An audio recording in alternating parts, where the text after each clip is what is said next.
On Inside Stuff with me, Martins Oloja, today, we'll speak on President Tinubu and management of priorities.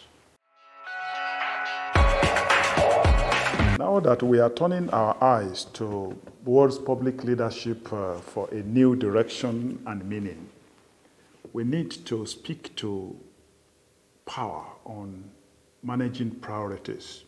But we have to advise on how to manage priorities. So for those of us who have been covering public affairs for years, for us as journalists, we set agenda. And in setting this agenda, there are certain things now he should pay attention to. And one of those things at this time is nation building. Because he has inherited a very, very divided nation.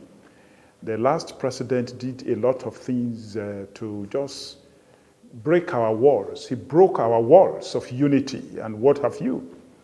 And he gave most of the jobs to people from his own area and his own faith. And that is causing problem within the nation. Federal character that is in our constitution was mismanaged by the last leader.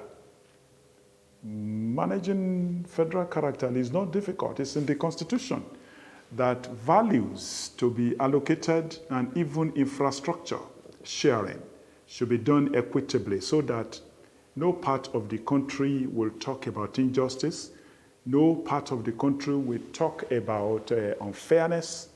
That is why we advise that the leader at this time should pay attention to nation building so that once again we can say we are Nigerians. And another thing he should pay attention to is the public service. It appears that the public service has actually collapsed. We are talking about the civil service.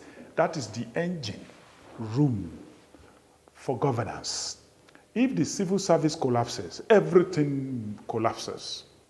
And over the years, leaders have not been paying attention to the value, to the power of the civil service. And to the extent that corruption has destroyed the system. Incidentally, that is supposed to be the service that should take care of corruption itself. This is what I mean.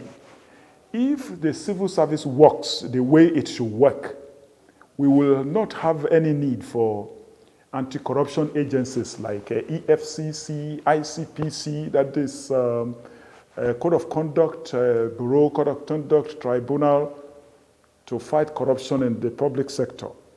We don't need all those ones if we have a very solid civil service. The National Assembly has been creating so many agencies and so many ministries, and these increase the cost of governance at all times. Therefore, our leader, the new sheriff in town, should pay attention to the power that the civil service can give him and the administration. And then he has to pay attention to education. Education is a very broad thing. A lot of people have been talking about it, but that is actually what will lead. The quality of education we have will lead to quality of even public sector that we are talking about. So if there is incidence of illiteracy of 21st century, the new leader in Nigeria should take care of that. And the only way you can solve that is to invest in public universities, public institutions generally, and the private institutions we follow. We need to invest in our own tertiary institutions so that we can produce knowledgeable people that can serve this century. One of those things that you should pay attention to is parliamentary reform. It is only civil service reform. Our parliament should be reformed. Someone is even suggesting that we do not need a bicameral legislature at the federal level because it increases the cost of governance. We do not know how much our people are being paid, our representatives. Only a senator, 10 point this, 10 point that, in those days as part of the allowances. In this time and age when our income is so low, at this moment, the senators, 109. I don't think we need more than 109 senators to run the federal legislature. The 360 members of House of Representatives patterned after the United States, they do not have that. We have a lot of committee system. We're spending a lot of money, all sorts of things like that. They even have hardship allowance. I don't understand where the hardship is coming from.